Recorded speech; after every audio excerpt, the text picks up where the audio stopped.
Seorang pemuda konten kreator di Lumajang ditangkap polisi lantaran diduga terlibat kasus penganiayaan dan pencurian pada Rabu siang.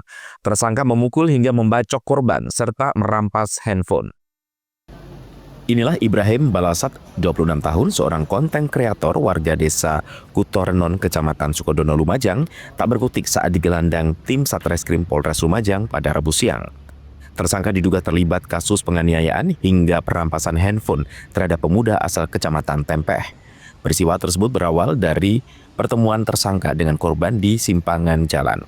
Tersangka yang pada waktu itu sedang dipengaruhi minuman keras menantang korban balap liar.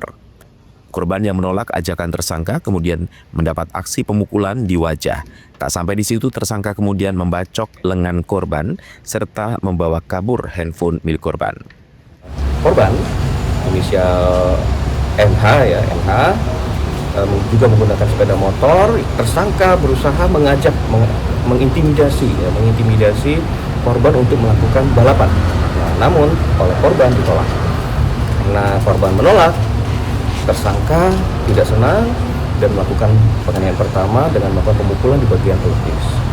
Kemudian korban juga berusaha melindungi diri, membalas.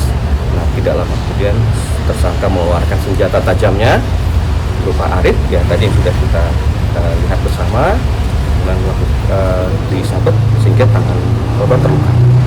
Terluka sobek yang cukup dalam.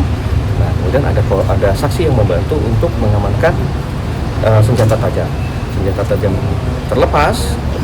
Kemudian korban tersangka mengamankan atau mengambil handphone milik korban yang terjatuh, lalu dibawa ke suatu tempat di counter untuk di-restart dengan maksud ingin dikuasai dan dimiliki.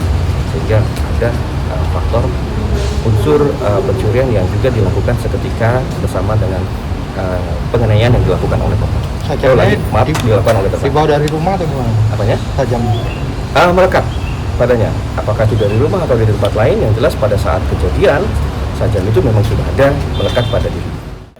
Atas perbuatannya, tersangka terjerat pasal berlapis penganiayaan 351 KUHP dan pasal 363 KUHP tentang pencurian disertai pemberatan dengan ancaman hukuman 7 tahun penjara. Yongki Nugroho, CTV.